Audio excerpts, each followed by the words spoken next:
So, I'm hiking a portion of the Mason Dixon Trail.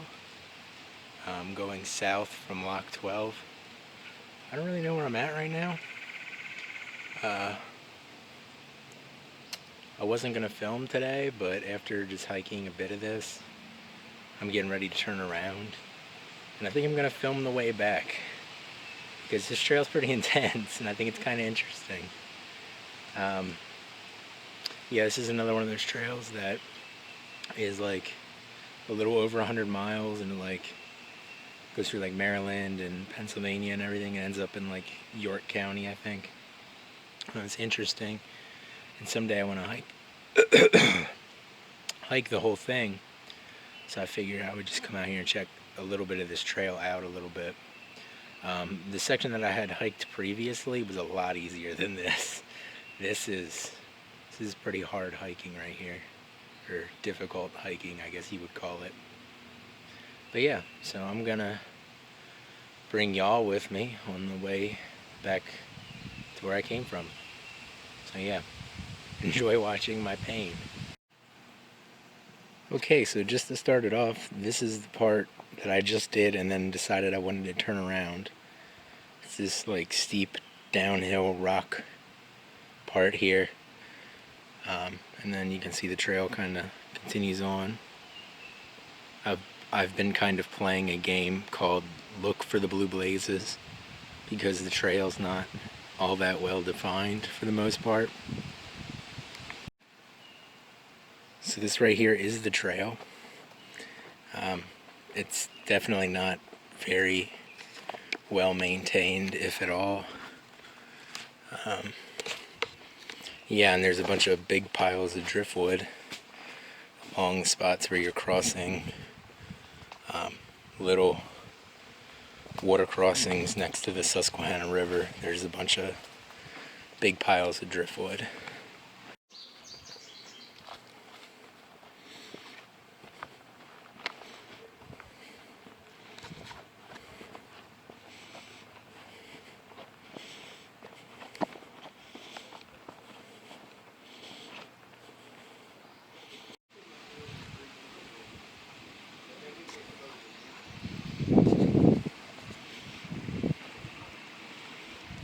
So this right here is what I gotta climb down to get down there to continue back the trail. So now that I'm down that, this is how the trail goes.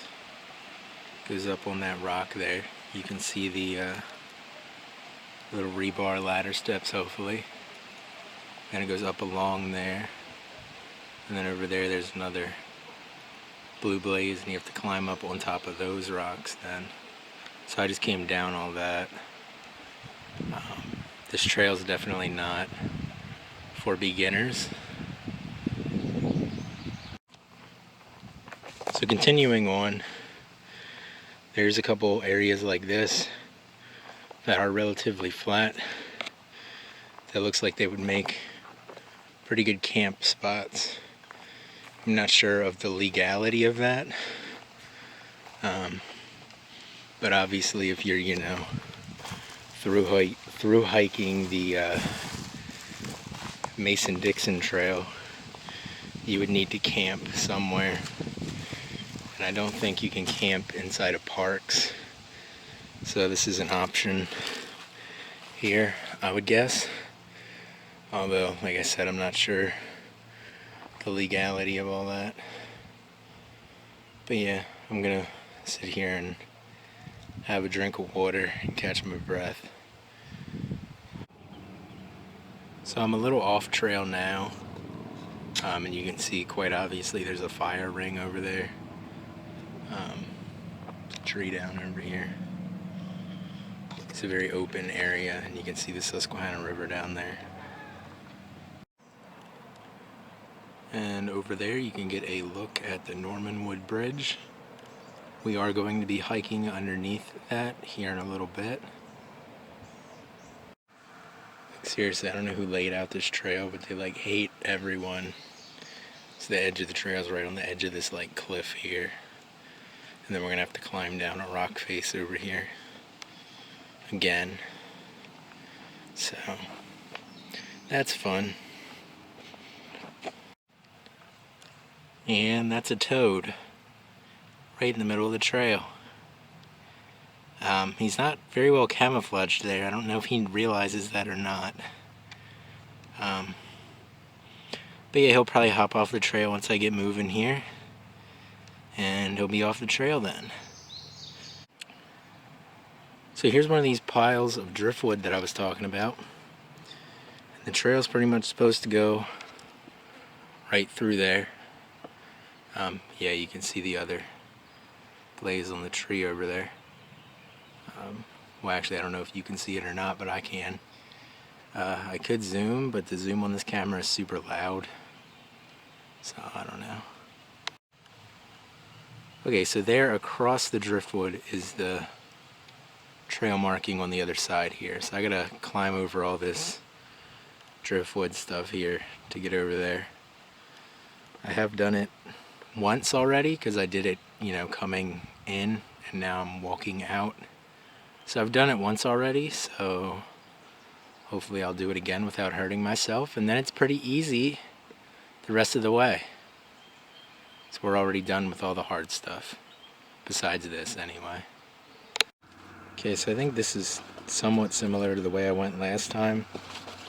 It's pretty much the path of least resistance. Yeah. And we are still going to have to climb over some driftwood, but not as much as if we would have went up over there where the trail actually goes through. So yeah, we're going this way. And over there again is the Normanwood Bridge. So we are getting a little bit closer to it.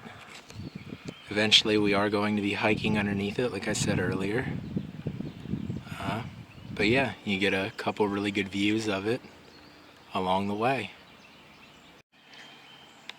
Okay, this definitely is sketchy. But you can see over there is where the trail continues. So I just got to climb over this stuff here, and then we're to the trail again. And then it's easy the whole way back to the car. So I look forward to that. And we're good. I made it without any bodily harm. So that's good. One of the logs did shift when I stepped on it and kind of scared the crap out of me a little bit. Because, you know, I don't want to fall and hurt myself. Because, yeah, that would suck. So this right here is part of a system of locks along the Susquehanna River. They used to have canals along the river to bring boats up and down the river because there used to be a lot of industrial factories along the Susquehanna River. This one's a lot more overgrown than Lock 12. I'm not sure if this is Lock 13 or what this is, but it certainly is way more overgrown than Lock 12 is. Because, I mean, hell, there's trees growing in the middle of it, and you can't really see it very well. You'll see a better, a more preserved one of these when we get back to Lock 12. Okay, and now the trail pretty much stays like this the whole way back. And this right here is one piece of many of graffiti along this trail. This one's definitely the coolest looking graffiti I've seen today. And now we are underneath the Normanwood Bridge, and as you can see, the graffiti artists slash hoodlums can't leave anything alone because there's graffiti all over the bridge. But it is kind of cool hiking underneath this bridge. Do you think they said yes? This is a really cool view of the bridge. See the cars coming down the hill there to get onto the bridge.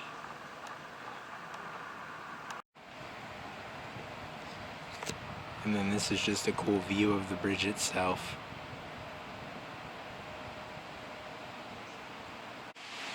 Okay, so now we're back into the Lock 12 historical area, or whatever they call it. There's this sketchy bridge right here. It's missing a plank like in the middle of it, as you can see.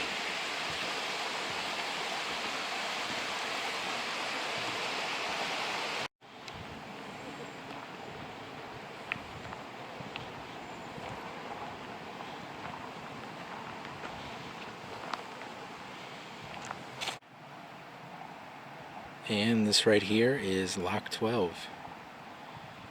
And as you can see, it's a lot more better preserved than the other lock that I showed. There's not a lot of vegetation, there's no trees growing in it. But yeah.